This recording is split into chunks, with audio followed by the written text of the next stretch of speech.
Hello everyone, and welcome to my channel. I'm Dr. Renee, and I'm back today to talk about sickle cell disease and nutritional deficiencies. So we are in the month of September, and this month is Sickle Cell Awareness Month. So I will be talking a lot about sickle cell disease as well as some other topics, including some infectious disease topics that some people have asked me to talk more about. So in today's video, like I said, we are going to be focusing on nutritional deficiencies in sickle cell patients and what can be done to decrease the risk of developing nutritional deficiencies. So why are sickle cell patients at a higher risk for nutritional deficiencies than, say, the average person? People with sickle cell disease have greater than average requirements for calories and micronutrients. And children with sickle cell disease tend to have lean body mass, and they also have tend to have poor linear growth, as well as reduced fat-free mass. Their metabolism is often in overdrive, and they are at a higher risk of becoming malnourished because their nutrients get consumed more quickly than the average person. So it is really important for people with sickle cell to eat more foods with high amounts of vitamins and essential minerals. This was a big concern for me because I wanted to make sure that I was providing Landon with nutrient-rich foods to overlap with breastfeeding at around the time when he was 6 months of age. And it was really important for me to set a good foundation for him to have that carry over for him as he got older. So what are the possible nutritional deficiencies in sickle cell disease patients? So some studies have shown that blood levels of many vitamins and minerals are low in people with sickle cell disease. Some of the vitamins and minerals that have been found to be low in sickle cell disease patients include vitamin A, vitamin B6, vitamin C, carotenoids, vitamin E, zinc, and magnesium. When the levels of various vitamins and minerals are low, the body's defense against oxidative stress is compromised, which can then precipitate a vaso-occlusive crisis in sickle cell patients. And I did touch on that a little bit in one of my previous videos with talking a little bit about what vaso-occlusive crisis is and how it can be detrimental to a patient with sickle cell disease when they continue to have recurrent episodes. So other studies have also shown that supplementation of some of the vitamins I mentioned, vitamin A, vitamin C, magnesium, and zinc, when they're supplemented, and when they also treat the patients with a combination of high-dose antioxidants, that it does seem to reduce the percentage of irreversible sickle cells.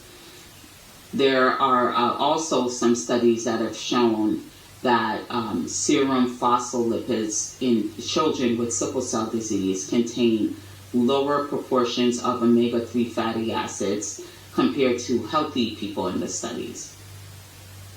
And so why is this important? Well, the omega-3 fatty acids are important because they increase fluidity in the red blood cell membranes, so they can help the red blood cells to flow easier, which is extremely beneficial to in sickle cell disease. So a diet rich in omega-3 fatty acids is also very important and is beneficial in the reduction of severe anemia in these patients. Other important vitamins to mention are calcium and vitamin D.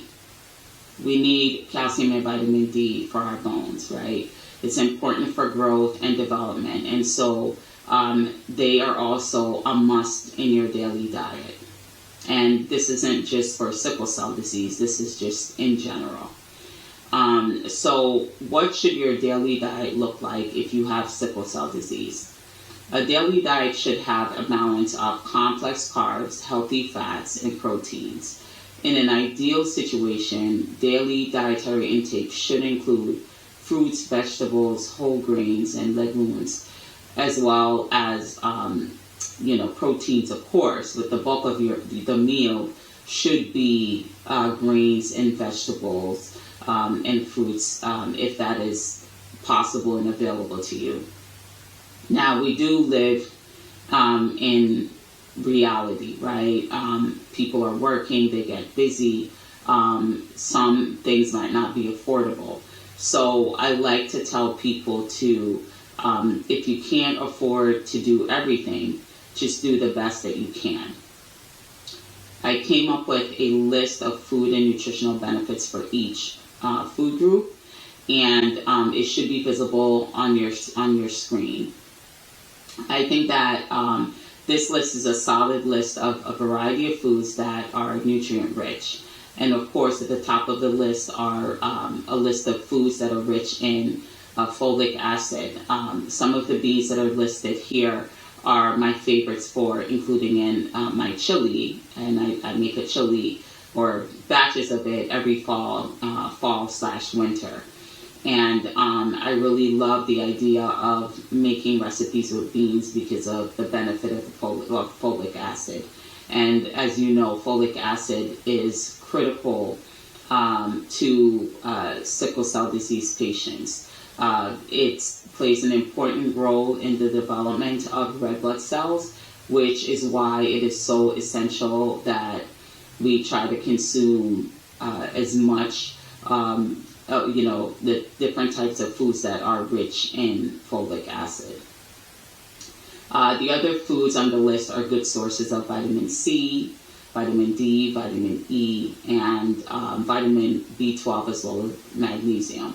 There are also groups of foods that are rich in phosphorus and zinc. I also listed some foods that are high in fiber and calcium. There is also a list that includes protein-rich foods for vegetarians as well. So there are options there for vegetarians such as tofu, nuts, or seeds. And I kind of wanted to round things out with a dried fruit category and as well as grains. So for me in my household, quinoa is a good substitute for rice, and oatmeal is another staple in our diets in my house. And of course, I could not do this talk without mentioning avocado. Avocado is everything. It is a superfood. It is packed with nutrition, and it is a favorite food for me on my list. It is a great source of nutrients, including folate, magnesium, potassium, riboflavin, which is B2, niacin, which is vitamin B3, pantothenic acid, vitamin B5. It also is a source of vitamin B6, so you're getting a lot of B vitamins from avocado.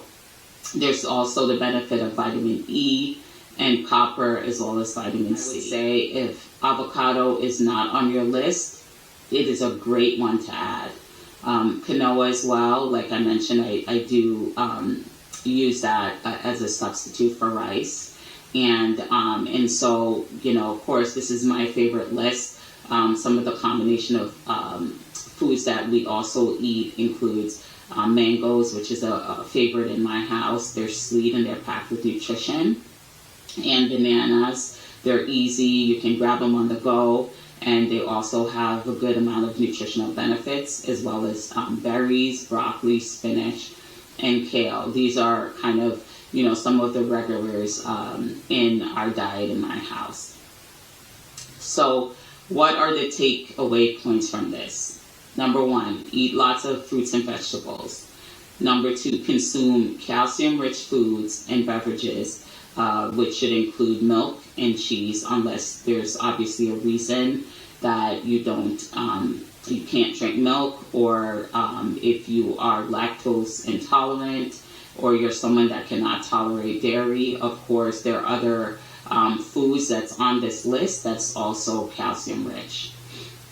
Eat more nutrient rich, high energy foods. That can include nuts and nut butters. So I think those are good things that kind of have in your dietary rotation list as well. And if your child doesn't have, much of an appetite, use sauces or gravies if that will help with having your child eat a little bit more, and because they can sometimes help with increasing overall caloric intake. And number 4 for me on the list of takeaway here is vitamin D supplementation. It is so important to make sure that you're getting enough vitamin D. If you can't get it from the sun and you can't get it from your diet, definitely discuss with your doctor what your options are. And last but not least, drink lots of water to prevent dehydration and also to help decrease the risk of sickle cell crisis. Sickle cell patients who are more active in the heat without drinking enough fluids have increasing sickling of their red blood cells compared to those who stay well hydrated. So stay hydrated at all times and, be safe. And that's all I have for today. If you like this video, please like and subscribe. Check the resources below, and I will see you next time.